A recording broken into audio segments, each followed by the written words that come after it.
Welcome back, guys. I've got an amazing guest for you. It's Josh Kirchner, the Dialed In Hunter.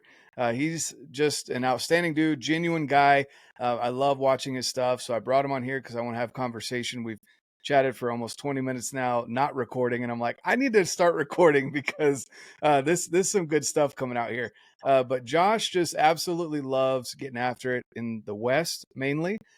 He loves going hunting, mainly archery hunting, but you do all around. You're not just stuck to a bow. And Josh makes it happen. And he loves talking about gear. He does a lot of gear reviews, things that he uses, gear breakdowns, but also writes blogs and does so many other things. This is his full-time gig. So I'm kind of jealous of that. But Josh, for those that don't know who you are you in a nutshell? Yeah, no, I think you nailed her down pretty good there. But yeah, Josh Kirchner. I live in Arizona. Um, lived here most of my life. Lived in New York for about 8, 9 years. So coming out here was like just like a massive difference compared to back east. Like it was a totally different world. And I remember, I said oftentimes, when I was a kid, I never even saw a mountain before. And then when I came out here, I was like, holy crap, there's mountains and stuff, and it was so cool. And my dad, my dad took me on my first hunt when I was 9 years old, and that was the first time I ever went camping, slept outside, and that's kind of what got me hooked. Hunting with my dad. It was all my dad.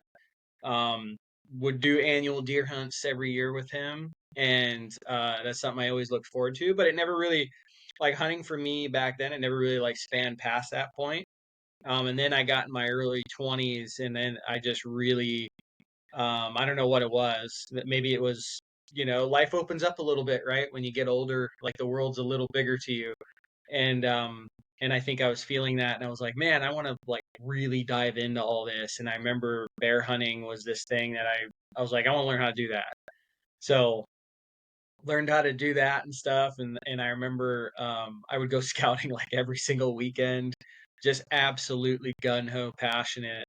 And all of that led to me starting a blog, basically to serve as just an online journal for myself, really.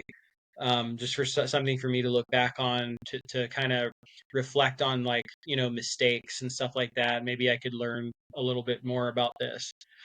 And I didn't know anyone was reading it. Uh, but apparently there were some people reading it, and a couple of those people were editors for magazines and stuff and online publications. And then I remember I remember I got my first bear, and the editor of Bear Hunting Magazine reached out to me and asked me if I wanted to write a story on my first bear. And he's like, yeah, I can pay you X amount. I was like, huh? Like you want to pay me to write about hunting? So that's how I got my first article, like actual paid articles, with Bear Hunting Magazine. And ever since then it just kind of snowballed. And years down the line, I wrote a book, becoming a backpack hunter, got really into backpack hunting, expanded freelance writing, got more into photography and video, and it just got to the point where I honestly I just didn't have time for my actual job. And I was like, well, I think I need to make a decision here, you know what I mean? And now I'm sitting here, and this is what I do. So pretty cool. That's awesome. Yeah, no, that's really cool, and it's a good decision that you seem to have made, going away from the 9 to 5 and to the job that you, the career path that you love. And so now that's really cool to know that you really got passionate into bear hunting, which um, I didn't really delve into it a whole lot this year, but this is my first year doing it. We went out to Idaho, realized real quickly that we were in grizzly country, not black bear country.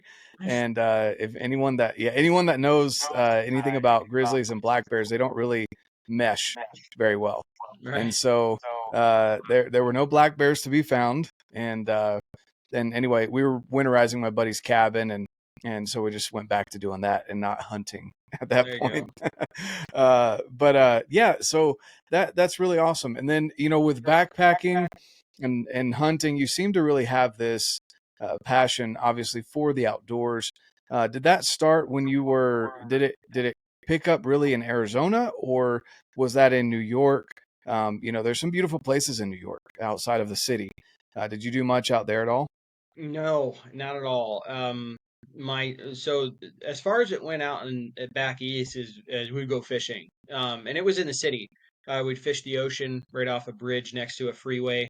And that was it. I remember we could see the Twin Towers from where we would fish. Um, and then the whole like if you want to call it like getting like more into the wild, that came when I came to Arizona. And I think that's really just because it's a little bit more part of the culture here. You get out west, any of these Mm-hmm. western states, like people like being outside. They don't have to be hunting. Maybe they're hikers or backpackers or bird watchers, whatever. People like being outside and getting into the mountains and stuff. So we took full advantage of that. And I remember we'd go camping like every single weekend. My family and I'd get off of school 3:30. My dad would be there, has a truck loaded. We're on the highway, going up to where we're going to camp for the weekend. Um, so that was ingrained in me from a pretty young age, the whole just being outside. And then the hunting thing, that's just a whole nother, like, it's a whole nother level of trial and error, if that makes sense. It's a lot more involved, but I really enjoyed, the times that I had with my dad, and that I still have with my dad. I still hunt with my dad. Um, those were some of the most heart racing moments that I ever had as a kid. So that leaves an imprint on you, right? Um, and it's like then it becomes this endless chase for that feeling again. You want to replicate that. You're like, that was really fun. I want to do that again. And so I feel like that's where I'm at now. I'm just like constantly like I want to keep doing that. I want to keep doing that. And like, the more time you spend out there, I feel like honestly, I mean, this has been said 100 times before, but I think it's 1,000% true. Is I truly believe that like personally, like when I leave, like go like on a 10-day hunt or something like that, I come back like a better person than when I left. Like 100%. Like there is, if you want to clear your mind, there's no better way of doing it than Mm-hmm. sitting on a glassing point, looking for deer in the quiet, and all you have to yourself is your own thoughts. Mm-hmm. And I feel like I've really like worked out some stuff upstairs sitting there in Oh in the yeah. mountains. So yeah. No, for sure. And that's definitely something that I've heard something recently. I haven't delved into it, but as far as like grounding Yeah. is concerned and things like that, people go out without, they so much bare feet time in the grass and someone brought it up. They're like, that's why you feel like you're better when you come back from a hunt, when you genuinely go out hunting. Now, Yeah. there's, road hunters and other things like that maybe don't have the same experience, but when you go out and you camp and you're, generally at camp, you're not wearing your boots, you're wearing Crocs or whatever your shoe is of choice, your camp shoe is of choice. Um, and you're out there just enjoying the sun. You sit in the sun for a lot longer than you would at home. You don't have all these alerts going off on your phone. You're not trying to get X amount of steps in a day. You're not trying to, whatever it is that you have that your responsibilities are, you don't have those up in the mountain. It really boils it down to very bare bones. What are you eating? When are you drinking? And where's your destination? I mean, Pretty that's much. really, Yeah. really it. And some shelter. You need some shelter. And so, Yeah. outside of that, you don't really have a lot of responsibilities. And so you kind of are able to again get back to just like what you were saying with your thoughts, and really just kind of narrow it down to what the basics of life are. And so, not that I don't necessarily wish that I could live out there all the time per Hmm. se, Hmm. but it is a good reset to get away from the hustle and bustle of life. Oh man, it makes you appreciate it, right? Like it makes you go out there and you're like, man, things aren't that bad back home, and you're out there, especially like, but the backpacking thing, it's like a lot of times I'm not stressed out about getting work done. I'm stressed out about finding water. Like I just want to get some water to drink, you know. Hmm. And then, another thing on top of that is it's incredibly gratifying. Even that's one of the things I noticed right away when I first got into backpack hunting was, you know, uh, to back up a little bit, I got into backpack hunting because I just had some bad experiences near roads. Like I remember I was a kid and I was sitting there with my dad. We were in there the day before opener, found a buck, and we get in there early on opening day and we're like, "Oh, this is going to be my first deer," you know what I mean? Just and a dude drives by, stops the truck, and then we hear a gunshot. Stuff like that. Like that I'm like, Wow. "Well, there goes that," you know what I mean? So it drove me to get further away from the roads. And in Arizona, you were talking about culture earlier, but in Arizona, like honestly, like backpack hunting is not that popular. Like people do, we have a lot of roads in Arizona, and it's real easy to get away from folks. You think you hike a mile off the road, you're gonna be alone, okay? But you do that in Idaho, you can go 10 miles back in the wilderness in Idaho, and you'll find somebody's camping there. It's just like it might be a soccer mom Yep. running the trail or something like that. Like it's just like a different Hmm. world. Um, but when I went on my first backpack hunt, I remember, like, I didn't kill anything, but I remember going, like, on my way back to the truck, and I was like, hell yeah, I just did that. You know what I mean? Like, it just adds a whole nother level to like an accomplishment. You know what I mean? It's like, wow, like you're just proud that you live, that you went through the motions, you did the thing, especially solo. Like that was a thing for me when I was first starting out doing this. Like it was a little nervy, right? Like Hmm. I'm going into bear country alone.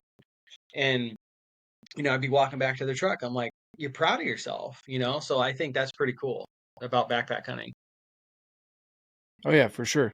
And yeah, it can, something else too that, and you may not remember this from the limited experience you had outdoors out east, but the difference between the nights is distinct as far as the sounds that you Oh hear, yeah. and it unnerved me the first time I came out here out west and camped overnight, and not in a campground, but I backpacked in. It wasn't very far; it was like 2 miles, Hmm. but still, I was by myself in a tent.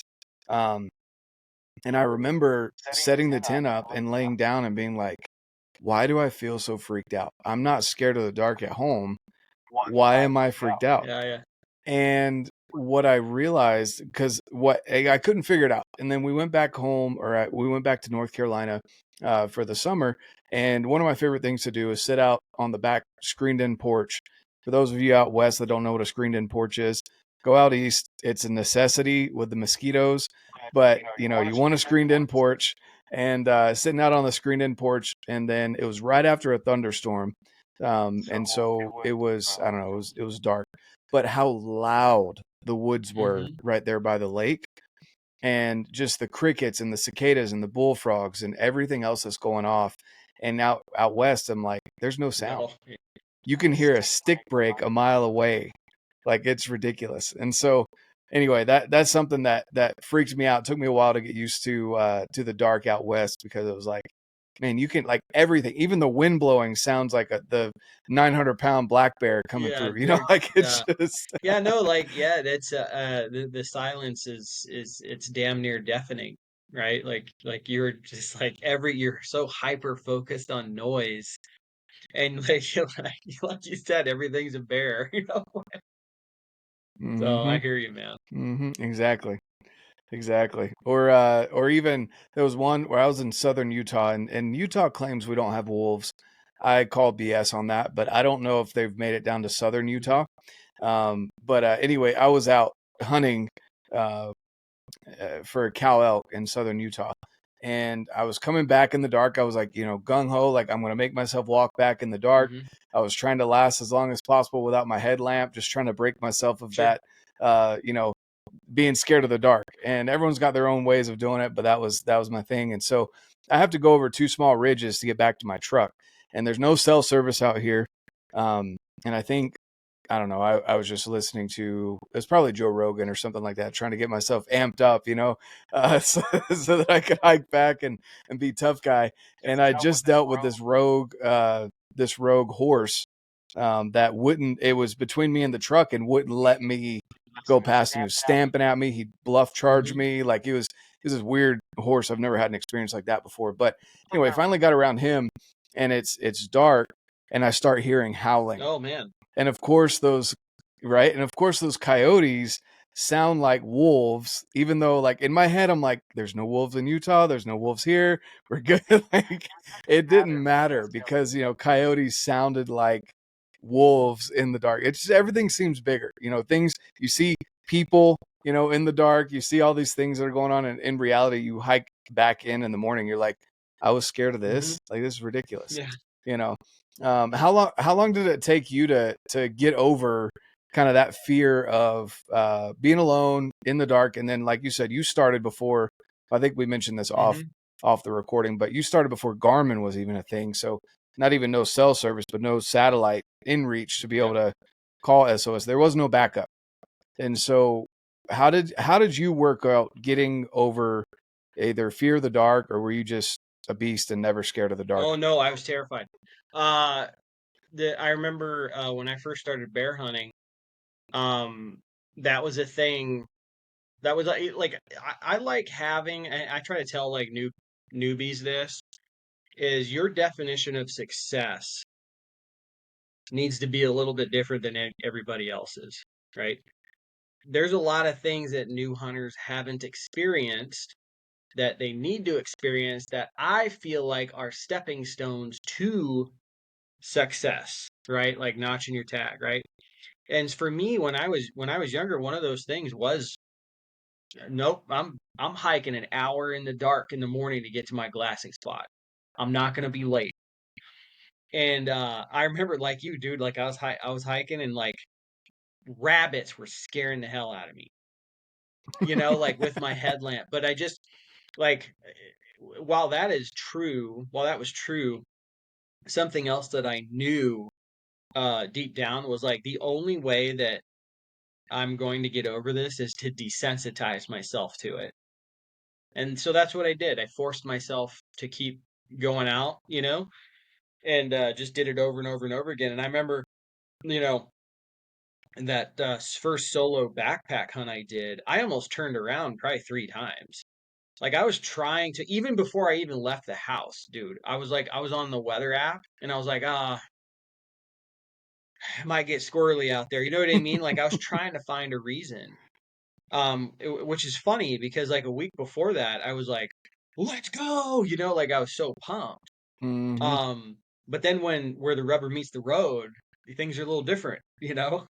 Um, so you just gotta kind of, one foot at a time, man. That's what it's all about. It's 1 foot at a time.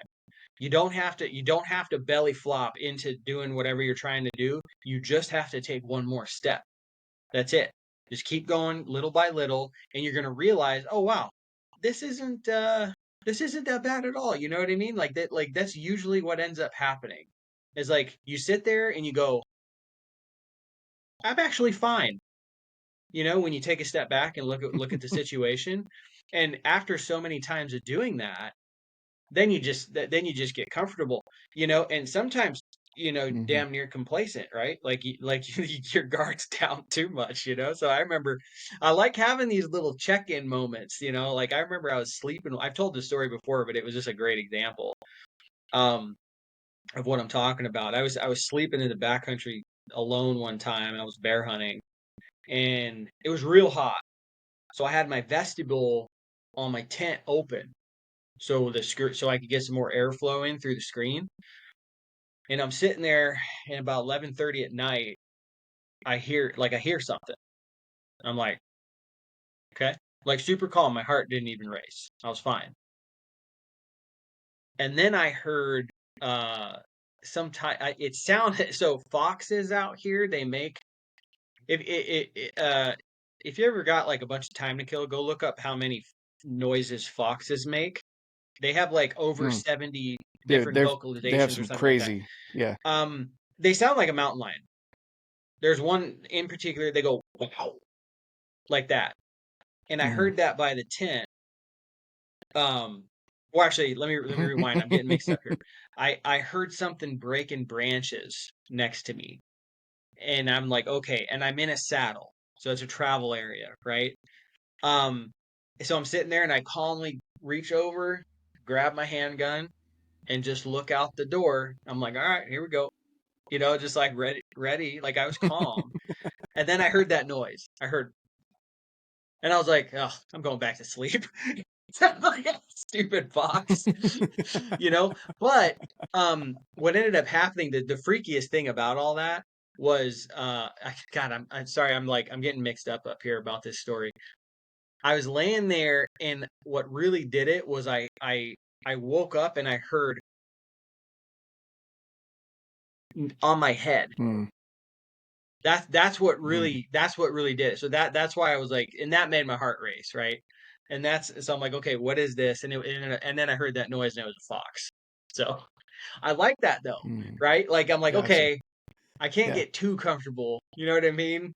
Like Mother Nature reaches out every now and then and gives me a poke, and be like, watch where you're okay, but we're still here, Oh yeah. So Yeah. Yeah, on this last hunt, so I've been in bear country before and we've hung our food, but I've never had to deal with it, and I definitely never saw as much sign as I did in this last area that we were in Colorado hunting elk. oh And I saw a crap ton of black bear sign. sign. Okay, gotcha. Yep. Yeah, bear sign. And so tons and tons of bear sign. And like I said, I've been in bear country where we've camped there, and I'm like, generally they stay away Sure. from people, as long as you don't have tons of food and garbage and all that. And then I was talking crap to my buddy because he was like up and down, like, we're gonna see one. All of us bought tags because we were like, we're definitely gonna end up seeing one, and we never saw one.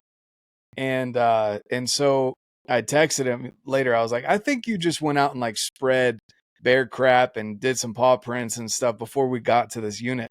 Well, he sends me a video not a day later. He was 20 yards from a bear on the ground, and it was just like he was waiting for elk to come into this water hole, and a bear just walked in, silent as can be, so quiet, and just like sat down, drank some water, messed around for a little bit, and then just walked off like it was nothing. I'm like, man, these animals they're crazy, crazy intense. And it's something that humbles you, because you think about, you look at a human being, an average male, that's in any kind of shape is somewhere between, I'd say, 180 to 200 pounds ish if you're a lifter, maybe even a little bit more than that. And that's a big human being. But these bears will come in they consider a small bear 200 pounds. A small bear is 200 to 300 pounds ish. And I'm like, I can't imagine the claws of a 300-pound bear coming at you and thinking, oh, he's small. That's not a small thing.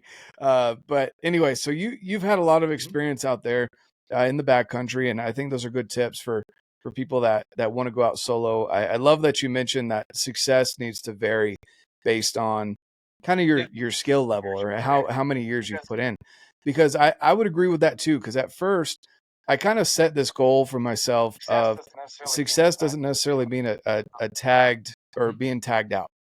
I've since changed that, because now I'm like, well, for me, at my level, I should be tagging out, and if I don't, it's because I messed something up. I need to learn from that and get better in the future.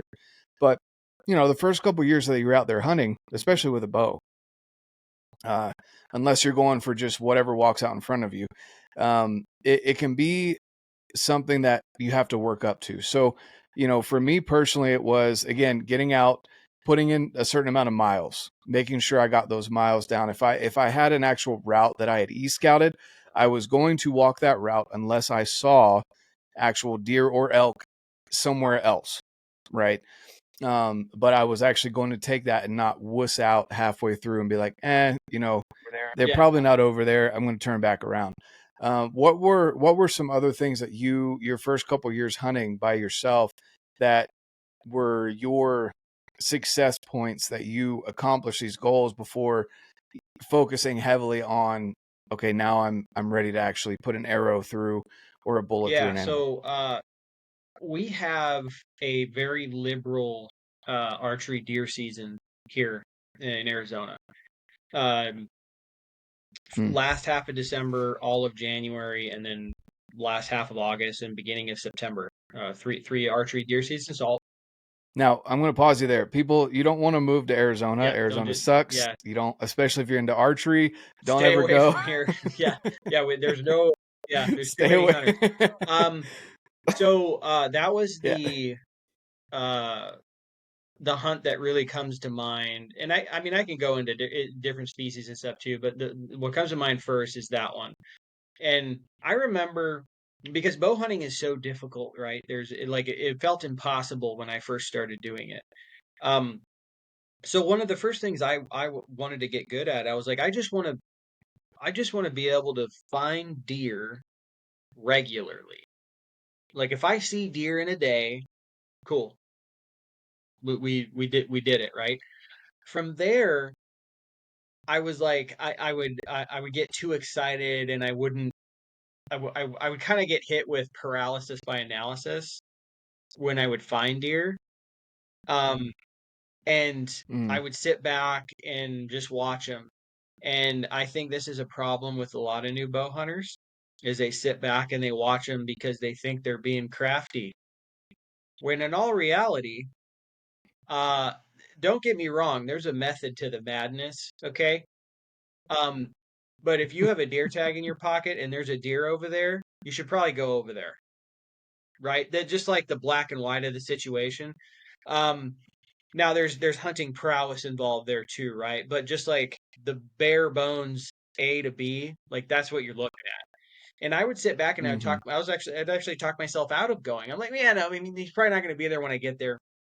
So the next thing that I really wanted to like focus on was like I want to make plays. Like I remember thinking I was like I want to spook them. Like that, I remember thinking that, like because putting an arrow in one at this point at that point in my bow hunting career, I was like, it's never going to happen. But hmm I want to play the game. I want to play the game. I want to get into bow range, and if they run away, fine. From there, once I got good at that, okay. From there, it turned in. Now this sounds funny, dude, but I was like, I remember I just wanted to miss. I just want to miss one. I want to know what it's like to be at full draw and be in bow range, put my pin where it's supposed to go and let it go, you know? hmm And then after, I went through that, had a couple miss. I think I missed like if I'm not mistaken, I believe I missed 7 times before I actually arrowed a deer. Um Wow. and that was a mixture with javelina and deer because we can hunt those at the kind of the same time. Um and then it finally happened, and then once it finally happened, the next thing was, okay, well, I want to be able to do it every year, and their size wasn't involved. That's another thing that drives me crazy. Okay, with newer bow hunters, like, oh yeah, like some dude draws an elk tag in Arizona. It's like, yeah, I'm going for a 340 bull. You know what I mean? And it's like, do you know what it's like to have even a 280-inch bull scream in your face? You're gonna shoot that thing real fast. Like that's what's gonna happen. You know what I mean? hmm So, um, It's like, have you ever had a spike for even come sure, up to right? you? Yeah, yeah, Like, for sure. Have you ever called elk? Like that's like you could like break this down with all the different hmm species. Like whatever you want to go after, like pick these like realistic goals and crush them and get there because you need to know all that stuff to get to actually filling your tag. And what I mean by filling your tag is not by luck. I mean by filling your tag intentionally. Okay, because anyone can walk into like you're walking down the trail. Oh, there's a bull right there, and he's like totally oblivious, or a buck right there. He's hmm totally oblivious. Like that can happen. It happens. People get lucky. I'm talking about no. I'm going hunting, and I'm gonna go kill a deer. That's what I'm talking about. Like being able to like make those like a line of decisions that ends with you filling your tag. because then you know the process. And the Mm-hmm. process is what I think is one of the most addicting parts of hunting in general to me. There's so many ups and downs, but I know, like if I just follow this, even if I don't end up filling my tag because I missed or something like that, I'm gonna get to that point eventually, you know? And if it doesn't happen on this trip, it'll happen on the next one. And you just keep going. And I think, with bow Mm-hmm. hunting, that's something that probably drives people away from it, because they go out for 3 years, or, I think that's like another magic number. People bow hunt for 3 years and then they stop. Um, and they decide that it's so incredibly difficult that they're just going to pick up a rifle, which is totally fine. I have nothing against rifle hunting, but Mm-hmm. um, you need to. I think part of the beauty in bow hunting is appreciating how it's done. And it gives you a new level of respect for guys like you see, like guys like Brian Barney. You know, the dude, like I feel like every time he walks into the mountains, like something Mm-hmm. comes out with him. It's because he's a master of his craft. So yeah. Mm-hmm. So I agree with you on that. Yeah. No, I agree with you on that 100%. It's something that, I think social media has made it worse. And also, it's something that's in the culture too. If you grew up in a family that's hunters, it's almost like in sports or anything else where, and not to say that someone's a bad father or dad for doing this, but I don't agree with it. If you put your expectations of your own hunt and your own experiences on your kids, Yep. that's a problem. In my opinion, it causes a lot of issues. There was a guy, I went and dropped my Cool. bull, my first bull, off at a guy to get the Euro done, and he's got some amazing, 400 plus inch bulls in there that he's working on, and I'm just looking around, I'm like, wow, like this is like, a 400 inch bull, guys. If you've never been close Yeah. to one of those, holy crap. And so anyway, I'm sitting there, and I bring it in, we're talking, and he's like, yeah. And I was telling him, I was like, oh yeah, it's my first bull. I'm really excited about him. I was like, I know he's not the biggest thing around, but for me, he got me freaking stoked. And he's legal. So guess what? Absolutely. I took him, and that got him going down, because he obviously sees a bunch of different people. And he said there was this kid that came in. He said he was in his teens, mid-teens, and he came in and he had never hunted before. His dad had been putting him in for this bull moose tag in some state out west, and he comes in with this massive Shiras bullhead for a Euro. And the kid comes in, and the first thing he does when he hands it, he's like, yeah, he's all right. He's like, what do you think he'd score good? And the guy's like, dude, I've never seen a bull on hoof this big. Yeah. This is awesome. And the kid's like, you're sure it'll score good? He's like, dude, yes, like this is outstanding. And the kid looks around, and there's a smaller Shiras, which is still big, but a smaller Shiras rack sitting there. And the kid's like, he looks at it, and he said, why would someone shoot something like that? Yeah. And I was like, when he told me that, I was like, oh my gosh. Like, to me, it's so sad to see that, because now that kid's probably never going to shoot another moose that size in his life.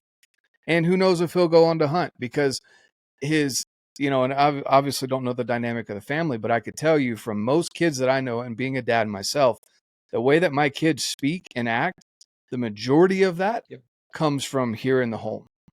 And so, yes, social media plays into that as well, but I like to have check-ins with my kids when they go to public school, because we're not blessed enough to be able to, I don't provide enough for the family to be able to have at home school for the kids.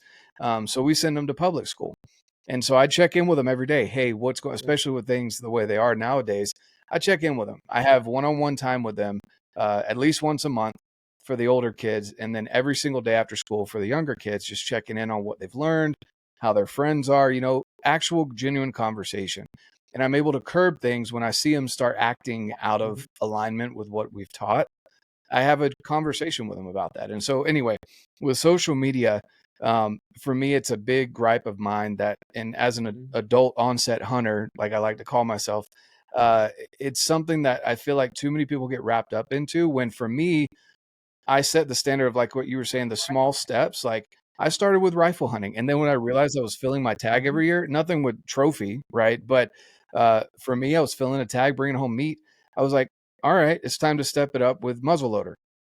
Did a muzzleloader hunt. All right, it's time to get into archery, right? And then I didn't fill an elk tag anyway, for the first 3 years, or I guess 3 years that I had a bow. And so I filled, deer tag. But then with that, it's like, for me personally, it's okay, I shot a spike. Now I shot a little forky. Okay, now I'm not going to shoot anything less than a mature fork or a it. 3-point. Yep. That's just my own standard, though, right? It's like you build it up, and I love what the taxidermist said. He was like, I just tell my boys, I'm like, look, if it makes your pee tingle, go for it. Like, and I'm like, that's not really where I feel it, but yes, I get what you're saying. If it gets you excited, go for it. Sometimes there's does that I'm like, dude, that's a nice doe. That'll look great in the freezer. I'm glad I have a doe tag. Like, it's just, I think you got to have what you that, said there about you said oh, I got some animals, nothing trophy. I'm going to respectfully disagree with you there, because I think that when you start out, all of them, and even after you start out, all of them are trophies. Because when you wrap your tag on it, you won. You know what I mean, right? Like that, Mhm. And it's God, that is Yep. depressing about that kid. And gosh dang it. I mean, it's looking at an animal as a product rather than a living being and a whole experience. I took out a first timer bear hunting quite a few years back, and great friend of mine, and he reached out to me, and I mean, we had known each other for well before this, but they finally reached out, and he's like, hey man, I think I want to like learn how to do this bear thing with you. I'm like, yeah, sure, come tag along while I'm scouting and stuff. And so took him throughout the whole summer. Like he got to see, all these extra things that I do that no one else gets to see. And went through the process, right? Went through the process. So come opening day, we find ourselves walking into a canyon. And bear hunting, if anyone's not familiar, like bear hunting is all about the food. You have to have the food source in order to have bears. If the food source isn't there, you're wasting your time. And I was walking into an area that I Mhm. had a lot of confidence in, but as I was walking into it and throughout scouting, I found about 2-3 acorns the whole time I was going in there. It wasn't looking great, but I didn't want to tell them that, because I didn't want to discourage them. I'm like, we're gonna sit on this point from sun up to sundown. I want you to go through it. You know what I mean? So that's what we did. Came out, no bears. Mhm. Turned into a deer hunt real quick. Um, the following year though, we go back in that same area, had a good winter. Acorns all over the place. We're walking down into this canyon, and there's a fresh pile of bear scat right there. I'm like, check that out. And his eyes, they lit up like saucers, man. And we get down in there, we're sitting on this Mhm. water source, and we're hearing things around us moving, but we're not seeing them. Um, Later that evening, he shot his first bear, and he got to go through that whole thing. We went down to the bottom of this Mhm. canyon in the pitch dark, took care of that bear while other bears are, he's like going through all this, right? And when we do the pack out, he starts walking. He's like, okay, which way? I'm like, that way. And in front of him is just like a big wall. I'm like, yeah, we got to climb up that. So that whole experience, He's like, what? it wasn't a big bear, okay. After he did that, though, I told him, I was like, man, yeah, this is how it should have been. You can't just come waltzing in here shooting bears right away. Now you have a deep appreciation for this, right? And you actually know a little bit of what you're doing rather than, just walking in and getting lucky, you don't really learn anything, right? You gotta mess up and learn from those failures, and then you'll start putting the puzzle pieces together. And it wasn't a big bear, and I remember someone commented on it on Instagram or something like that. It like, of course, and said something like, "Oh, don't you think that we need to, not let our buddies shoot small bears or whatever like that?" I'm like, listen, who am I to stand in the way of him getting his first bear? Would I have shot that bear? No, but I've killed a lot of bears. You know what I mean? Like I'm that's just not where I'm at, right? But him shooting that small bear hooked him for Yep. life. And I think that right there is what Mm-hmm. like the hunting community I feel like needs a little bit more of, because we definitely have like a PR problem, and we need to think about like hunter recruitment and hunter retention. And if we're basing everything off of numbers, oh yeah, you look, it's like you're looking at a shelf in a store. I don't really like that one. I don't really like that one. That's not hunting. Hunting's an experience, and I think that needs to be taught. And I think if you teach that, people are going to appreciate it more for what it is. Exactly. No, I definitely agree with that. And I can see the perspective of some people of not wanting to shoot the smaller animals. If you were someone that constantly, I mean, if you were genuinely causing harm to the herd, I think one DNR or whoever would recognize that. And that's why, like, for example, in Colorado, you can either shoot a cow or a bull that has 4 points or better on one side, right? That's at least a couple-year-old bull elk. He's had his time. Maybe has bred a little bit, who knows? But it's something that they know a lot more, and we as maybe Monday armchair quarterbacks will maybe disagree with the DNR. But that's another thing too, is people that are doing all the No. disagreeing aren't really taking any Yeah. action. They just want to complain. And that's something too that, we had an experience in Colorado where this guy, him and his brother came all the way from New York out to Colorado, Yep. which, I mean, that had to have been a 30-something hour drive alone. And that's one way. And they came out and they had been hunting for 10 days. And they got a basket 3x3 mule deer with the muzzleloader on the very last day, fourth quarter buck. And we're sitting there chatting with him, having a great time, congratulating him. Awesome work. He's probably spent more money and time on conservation than most deer. hunters in that state that are, that's an expensive deer, right? And it would have been a lot more expensive tag soup. And guess what? He's coming home with some meat. And so we're sitting there enjoying that. And this guy whips in, and you can tell he's drunk. And so he shouldn't have been driving to begin with. Surprised he made up the mountain that we were on. But he gets out and he grabs he's talking with us, like, oh, let me see that. And he grabs the rack. He's like, you're killing our effing baby deer. Oh man. And like kind of tosses it back to him. And we kind of look at him like, is he joke? Like, I can't tell if he's joking. Like, he's so over the top. I can't tell if this is. And then he walks over to his truck and he just flips out. Like, I was worried he was going to pull a gun. Like, he was being very belligerent. What if I came to your states and killed your baby deer? Blah, blah, blah. And I looked at him. I was like, dude, I killed a spike my first year. I killed a 2-point last year. Like, come on. If you want to kill a baby deer, if it's legal, go for it. Like, it doesn't piss me off. It doesn't upset me unless you're out there bragging about how you're culling the herd and destroying the herd. Like, that's a different story. But like, again, it's all the experience. The dude drove, 30 plus hours to come out here, spent 10 days hunting this nasty terrain and pulled out this buck. That thing is going to mean more to him than if he went to a ranch down in Texas and killed a 200-inch whitetail.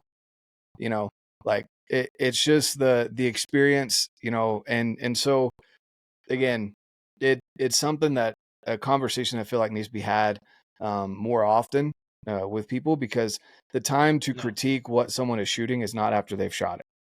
It's, it's beforehand. It's the conversations. It's the mentorship. Like, you took someone out. You're contributing to future hunters.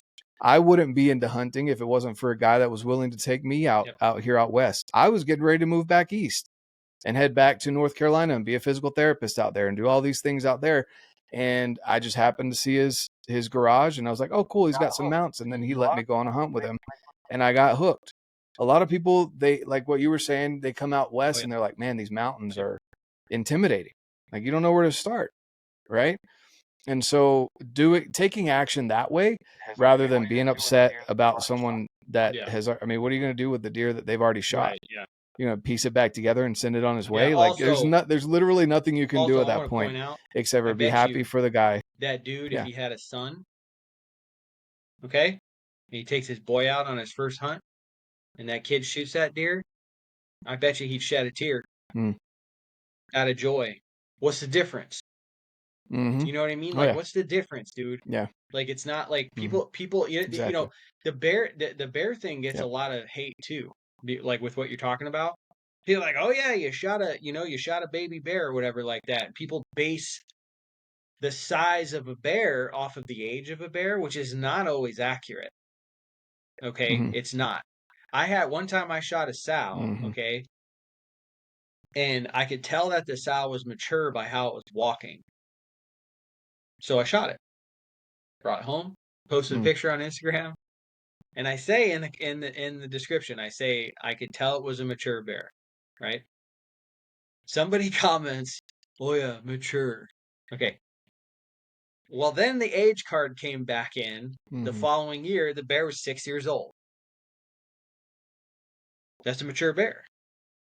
You know, so like I just like I can't stand that stuff, dude. Like we shot it one time. I had some buddies shoot a bear one time Yep. that was an absolute giant. He was 1.5 years old. What's up with that? Right? Wow. Like you don't know. You don't know. It's like you're like you Good like genetics. some people are just bigger than other people. You know, there's some like my wife, she's super short. That's how she was born. You know, and I think the same thing goes for I mean bears especially. You know, like some bears are just not going to grow big. So, anyways, all right. Yeah, that's Exactly.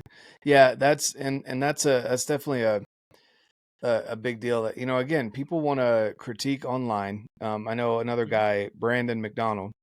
I'm sure you've seen his stuff. And he's pretty down to earth dude, and he shot a bear for the first time with a bow, and people were saying the same thing. But it's like that was his first bear and with a bow. Like who can say No. there's not a ton of people that can say that they've even shot a bear with a bow. And yet they're out there, you know, critiquing how big it was. Now, there's a difference between genuine upset and BSing with your friends, right? Because like just because you shoot one bow and I shoot another, we're gonna give each other crap because there's quirks about each bow. You know, you shoot a broadhead, I shoot a different one.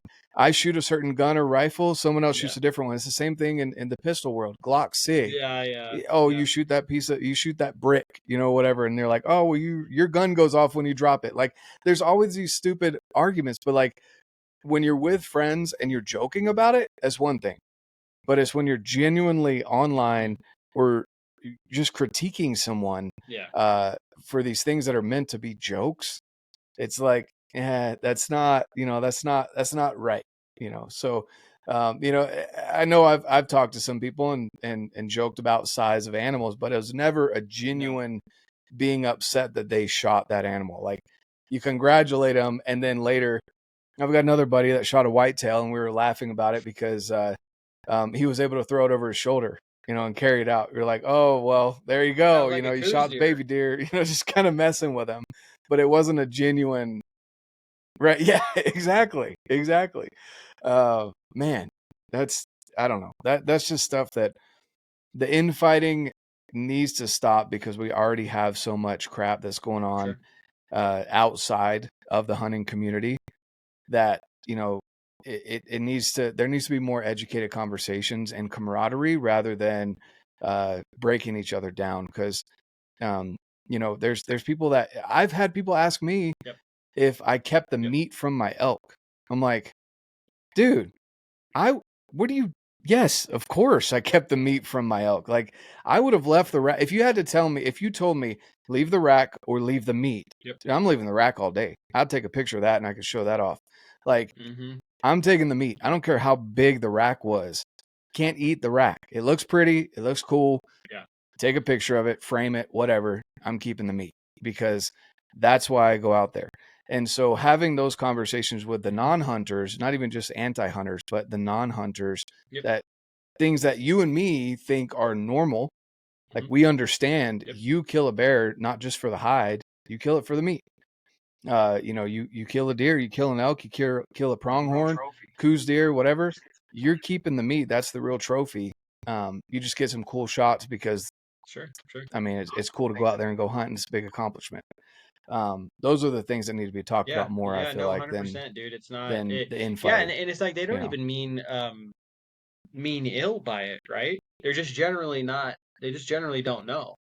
You know, I've Mm, had people reach out to me and ask the same exact questions, yep. particularly with black bears. Like they're like, "Oh, well, you can't eat a bear." I'm like, "What?" I'm like, "That's like I got friends, like one of my good friends, and I Yeah. think I'm on board with him. He's like, "This is my favorite meat. I think it's better than elk." You know, but people don't know that. Hmm. You know, so it's like they think you're just going out there and shooting teddy bear, you know, Yep. and it's like, you're not.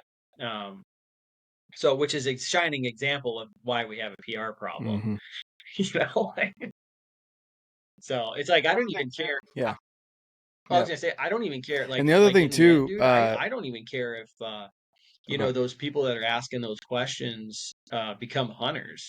But just like educating them on it, to be Mm, like this is what we do, this is why we do it, what I think would be super helpful for people. And I think that um more times than not right. they're gonna probably respect hunting a little more than they did before you had that conversation. Exactly. Exactly. That. And then I think hunters need to learn how to cook a little bit better too. You don't have to get all fancy chef and Sure. everything, but like if you're gonna share game meat with someone that doesn't hunt, don't don't cook it well done. Like Yeah. come on. Come on, don't like if you're gonna Yeah. give them jerky, but don't like overcook a steak or don't it just stuff like that can also get and again that's something else too that people don't talk about enough is that the person that asked me that specifically while we were um our friends or our kids are friends and so we were at the park and they were asking me about it Yeah. and they were like, so you like the taste? I'm like, absolutely. It's just a Mhm. lean steak, and elk is my favorite over any other game meat that I've had. I haven't had bear yet. I have some in the freezer that I need to try, but haven't convinced my wife that it's okay to feed that to the kids yet. Um, but with the elk, she was like, yeah, I can't. I've tried it in multiple different ways, and I don't really like it. I'm like, in my head, I'm thinking it's probably. And then I asked her, I was like, how'd you have the steak cooked? She was like, it was medium well. And I'm like, yeah, anything over medium is too much for game meat. And so if you're gonna share game meat with someone, it's great that you want to share with them, but please know how to cook just even just a little bit. I'm not an amazing chef by Yeah. any means, but just a little bit of a dry rub or seasoning and nothing more than medium rare for I tell me, you what, I'm no chef and either, that dude. I'm a steak will steak come out burger kind of guy. fantastic. Um, Um, and to the point that you made about uh, you convincing your wife that the bear is not safe for the kids or whatever.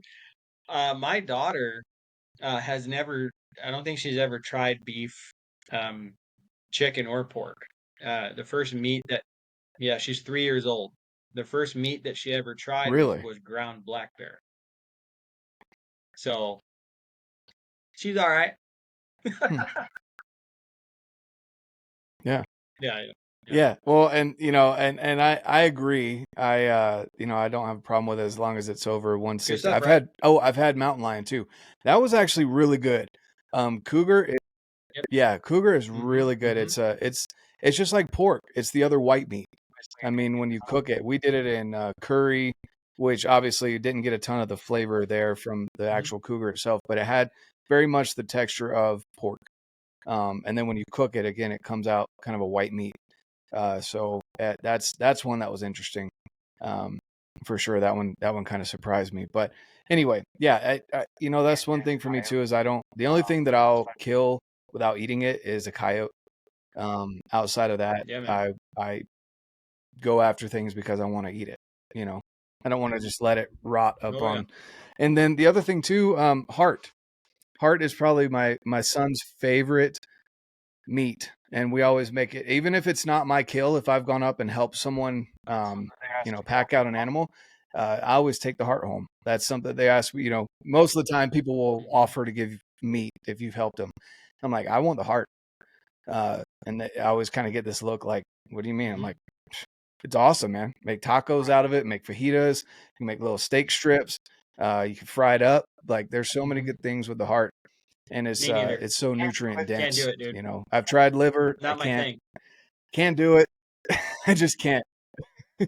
Texture, and it's just too strong. I can't even do beef liver though. Like, I just can't do liver at all. I've tried kidneys, and it's not my Yeah, heart's preferred. good, man. I had But heart. definitely the heart. The heart comes home with me every time. I think it was So, like 4 years ago for the first time, and we just we cooked it back. We had a truck camp set up. It was January, and I shot a coos deer, and they brought a cast iron skillet with them, put butter in there, fried up that heart, and I was just like, why have I left so many of these damn things in the field? You know? Yep. Exactly. Exactly. Yeah. And Hmm. cutting up in little thin strips and doing like Yep. fajitas out of it is outstanding with some Yeah, bell dude. peppers and onions. Oh man. Oh, making my mouth water. But so we've kind of gone. I didn't expect this conversation to go this way, but what's something that we haven't talked about that you Uh, want to bring up I for mean, the audience? A I story you want to mean, share, or I don't know, any words of I'll share a advice? story just because it's fresh in my mind. But before I do that, I think the my overall message with what I do is um to not be intimidated about, and I don't mean like be scared. I mean, I guess a better word is overwhelmed. For anyone that is like Mm, new to hunting, whether it's bow hunting or rifle hunting, and they are, I have quite a few people that get a hold of me and they're just really asking me where to start, and dude, honestly, it's like, I know you don't want to hear this, but you need to just go. Like, you need to just go out in the field. And I think that people are too worried about their success, um, and it pushes them from even taking a step out the door. And I truly believe that they're doing themselves a disservice by doing that. mm, They're holding themselves back from learning this thing called hunting. So if you've been on the fence about wanting to get into this, whether it's like you're already into hunting and you want to start backpack hunting, or it's a new species that you want to go after or whatever, or just hunting in general. You haven't hunted before in your life. I was talking to somebody the other day. They're like, "Wow, this is super interesting. This is a grown man, okay?" And he's like, "I've never hunted before in my life," which is mind-boggling to me.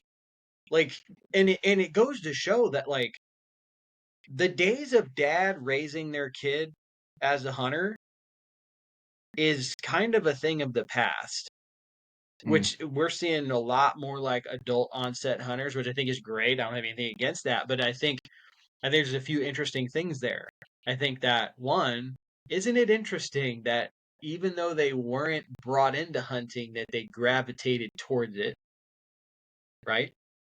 Because that's why we're sitting here talking. Like, we wouldn't be sitting mm-hmm. here having a conversation if it wasn't for hunting, right? Um, and um, and two, It's true. it's never too late to start. I've had guys that are in their mid 50s reach out to me and say, "Oh yeah, I just started backpack hunting." That's awesome. So get out there and do it. If you're dedicated, I'll leave this message here and then I'll tell a bear story. If you're dedicated to going out hunting, you will have success. That will come. You will start feeling tags. When? I can't tell you that. Okay, but I promise if you're dedicated and you learn from your mistakes and you keep going out there, you're going to get closer and closer and you're eventually going to figure it out. And you'll be able to be successful every single year if you really are into it. So, but recently, what's fresh in my mind is I just went on a bear hunt in Arizona, and another cool story about a kid, not a kid, he's a man, he's my age. He reached out to me about a year and a half ago or so, and wanted to learn about bear hunting. Like, he's from Pennsylvania, grew up whitetail hunting, so hunting is familiar to him, but bear hunting in the West, and just like Western hunting in general, not familiar, right? He's trying to figure this all out. So we went and had a cup of coffee, got along great, cut from the same cloth. And I tell him, I'm like, yeah, we're gonna film this hunt in October coming up. And then like a week later, he reaches out. He's like, Josh, do you need an extra cameraman by any chance? I'm like, dude, if you want to come, just come. Bring your rifle. Come hunting. So like eventually, so he's like, okay, so he comes. We pack in. What I really love about this whole story is that he got to go through all the motions of emotions, right? Um, we pack into this area we've been talking about all year. Okay, had a lot of anticipation for it, a lot of promise, and we got in there, and it's a haul. We got in there, and I got in there before him. He got there at dark to camp, and I'm like, I don't think there's any food back here. So we wake up the next morning and we glass and we don't see any bears. We found one acorn. We went down and tried to find water, found some water, but the food was just real scarce that time, which is interesting. It's one of the hardest things about bear hunting here is that you need to proof the food. So you can't just be like, oh yeah, there's oak trees there. There's going to be acorns. You can't do that because certain areas will receive different levels of rainfall than others, right? So you need to go and make sure. So I tell him, I'm like, yeah, I think we need to move.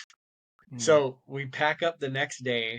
Didn't get a break at all, packed way in there the night before, get up, pack way out. Took him forever to get out. I'm like, keep in touch with me. I'm gonna go to this other area and I'll send you a pin. You meet me there. So he grinds his way out and he gets to camp in the dark. This is a truck camp now. We're not backpack hunting. And he's sitting there with his headlamp, and I walk up to him and I pull out a handful of acorns out of my pocket. And I show it to him. I'm like, we're in the chips, man. Okay. And I found a big pile of bear scat that night. So we go out the next morning, and this is like a spot that's real special to me. It's like where I learned how to bear hunt, And I knew there was food there. I was turkey hunting in the area. And I'm always looking at trees and stuff. Like, I'm like, it doesn't matter what time of year it is. Like, I'm paying attention to acorns and stuff. So we get in there, and right at gray light, my cameraman goes, hey. And there's a bear walking beneath us. Decent boar. And I put him in the scope, and I'm like, you know what I mean? I think it's been 5 minutes. You know what I mean? I want to see what else is walking around. And that was for me, right? For him, like, he would have shot that bear in a heartbeat, But generally, how we do things, and he knows this, is like whoever sees it, oh yeah, that's you, right? So then we see another bear down the way, big giant jet black, just come gorilla stomping down this hill, I'm like, man, I got a turkey call in my pocket.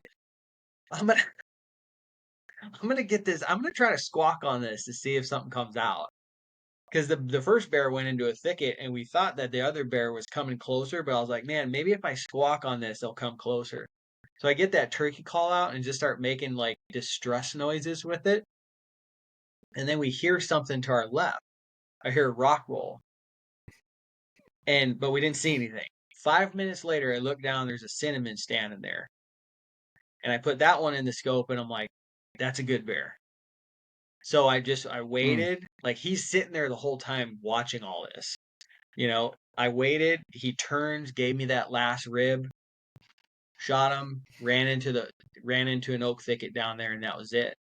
And then he came down. He got to bushwhack his way down through that canyon, rock hop his way through the bottom of this canyon, and walk up on the bear and get to see just this. Like I was in honest, like I was in tears. Just on a personal note, because the bear died 10 yards from where my first bear ever died, and it was just like a really kind of cool full circle moment. But he got to see all this, right? And see how the bear was broken down and help pack the bear out and get it back to the cooler and just all of that. And he is so head over heels addicted now to doing that. He's like, dude, I'm trying to convince my wife to go back out there camping with me just so I can get back out there and hunt for the morning and the evening. Like he's so into it now. Um, and I think that's awesome, man. I think, like, yeah, I got a bear, but like That's also, awesome. we stayed out there like 3 or 4 days after that point to try to get him one, and it just didn't work out. And I told him the same thing I told my buddy I talked about earlier. I'm like, you can't just be waltzing in here shooting stuff. You got to earn it, right? So he walked out of there with a smile on his face. So yeah. Well, that's definitely Good. No, that's how it should go. It's in good hunters. mentorship like that makes the difference in the hunter's experience. Because if you were someone else that were like, oh, I'm not shooting that little baby bear, I'm not going to do this, that's ridiculous. Like you start getting Right. that thought in their head, then that's how they think that normal people talk. And maybe that's normal for that person. So not saying that you're not normal if you talk like that, but I think that that's not right to set those expectations up for someone that is new when maybe you've been hunting for Yeah. decades, And for sure. and in your mind that's normal to say things like that. Explain maybe a little bit more as to why you want a bigger animal. And I think that's something too. Nothing against trophy hunting, nothing against any of that. Explain why. If you really are out there just for the rack, I 100% disagree with you. Sorry, you're wrong.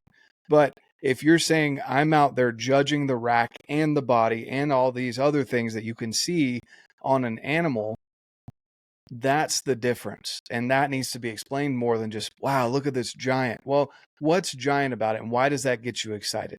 Have that rather than just the little clips of, man, that guy, I'm only going for 400 inches and above.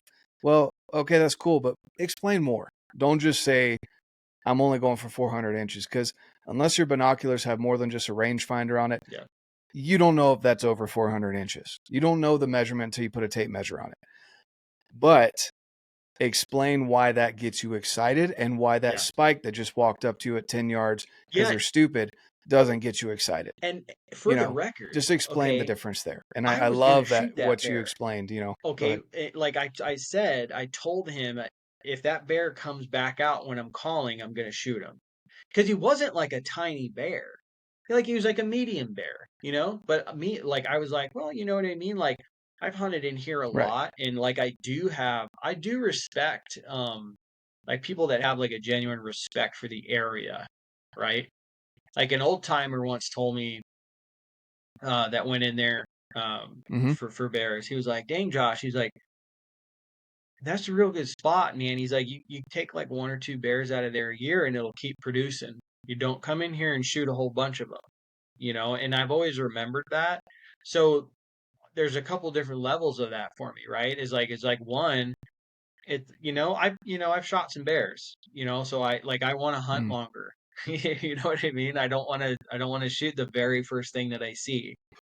And two, I want that area to keep producing Mm-hmm. big bears so I could bring my daughter there, and like show her like this is where dad learned how to hunt, and be like, look at that, and like see her face light up when she sees that. But I was very Yep. clear with him that I wouldn't have cared if he shot that bear. You know what I mean? Like I not at all. That my friend I mentioned earlier, the bear that he shot was way smaller than that one. This was like he was a decent boar, Yeah. but I was like, been here 5 minutes, you know what I mean? Let's see what else is walking around, So yeah. Mm-hmm. Yeah. But at least you Yeah. explain, and that's the thing Amazing. is you're What explaining makes the reasoning what behind it, you not know, and just he's not big enough. Why isn't he big enough? What makes sense? What, and then again with the elk or the deer or anything like that, why don't you shoot spikes? Why don't you shoot forkies? Things like that. And so I love that that was the No, explanation behind it, and it's not just wrong. not just I always think you not need to worthy of being also shot. have, Like that kind of you need to talk to base me your is just goals wrong. on And where you so are, right? Like some of these people that are like, oh yeah, I want to shoot a 180-inch deer. Well, mhm. maybe that's not where you're going. You shot one yet? Right, exactly. There's another question. Right? Have you But shot like one yet? that might not be At all? realistic. Like Yeah. if maybe it's a super low density and or stuff like that. Like Mm. take it for what it is. And so I think approaching it like that, like, okay, well, can I be successful here and can I be Yeah. successful there? It's like, okay, if you go in and you're seeing bucks all over the place and it's like Disneyland, okay, cool.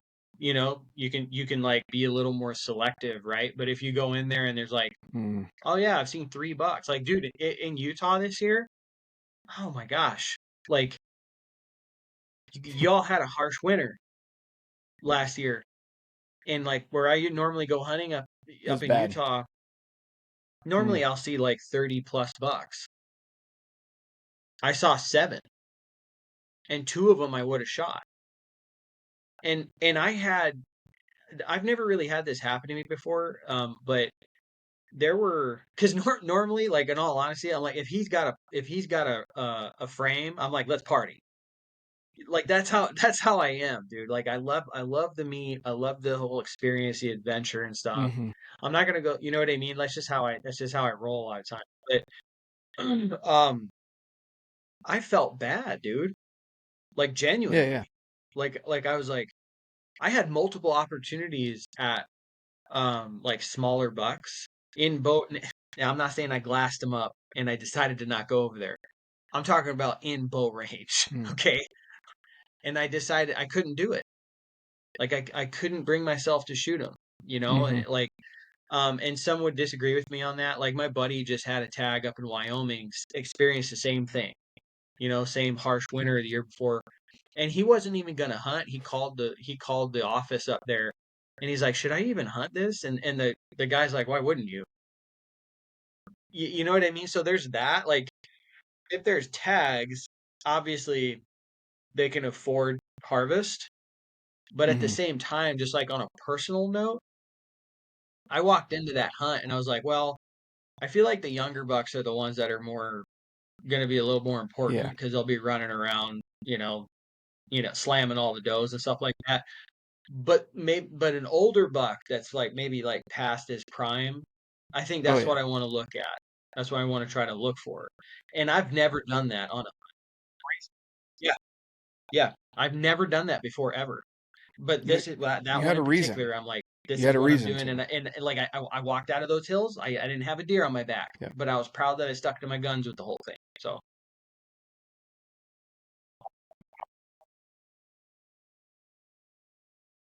Yep. Exactly. Yeah, and that's the thing too is, again, having those conversations because it could vary based on situation. It could vary based on year. It could, there's so many things that go into it that it's not just stick to your guns on this one particular thing. Have an educated yep. conversation, check out the area, figure it out. And then again, that didn't get you excited. You felt bad. Like trust your gut too, not just because it's got antlers, shoot it. And then maybe Right. someone else thinks, oh, it's got antlers, I'm going to shoot it. Sure. Who's to say who's right or wrong in that situation? But it is a very personal. Hunting is a very personal thing. Um, like we were talking about before. I'm going out for my first whitetail hunt. For Whitetails are me, delicious, dude, if dude. it's legal, I'm shooting it. Like that's me, right? I'm coming home with meat. I'm coming home with yeah, exactly. I'm coming home with meat and a set of antlers. I don't care how big. But if I was really into whitetail, like I respect the people that they cultivate these areas and they do all this and that. They name the deer, they watch them grow, they watch them for 5 years. That's a whole nother ball game. That I don't Hmm. understand. But people do it out here out west too. They have tabs on the deer and they watch them grow Yeah. every single year. But I'm full like you. I'll be honest Have with you, I don't have time for that. Like I just don't. Um, you know, maybe one day when I'm cool like you and can have a full-time career in the outdoors, then, you know, that'll be a different story. But, you know, again, it's all personal. What's your experience, and being educated about it. And then also, um, you know, I could keep going on about, you know, bloody pictures and things like that. Just be smart about how you're sharing it with people that are non-hunters. Anti-hunters are almost a lost cause, to be honest with you. But it's the non-hunters, the big chunk of individuals in the middle that just don't understand it, that we need to be educated in how we discuss things with them. And so, and then of course, bringing them in whenever they ask the question, "Can I go with you?" Like you caught that, you know, from this guy. Hey, don't even worry about bringing your camera. Just bring your rifle. Come hunt with me. Like you had that opportunity um, to be able to do that. Catch those opportunities, embrace them, and then that'll change generations as well. So again, man, we've had an awesome conversation about conservation, hunting, things like that, guys. You know, first off, I really appreciate Josh for you taking the time to come on here, guys. If you haven't checked out Josh's blogs, his Instagram, his channel in I'm general, dialed in I'm going to Hunter drop on the links down all of below. the But social where could they platforms, find you at, man? Instagram, YouTube, Facebook, all that. Just search dialed in Hunter and I'll pop up. And if anyone's like interested in learning how to backpack hunt, I wrote a book a couple years back called Becoming a Backpack Hunter. You can find that on Amazon. And super proud with how it turned out and the feedback that I've got from it. But yeah, I try to answer all my messages. For people that message me, like, please bear with me. Like I will get to you. Okay, I try to answer everyone. Yeah, feel free to message me.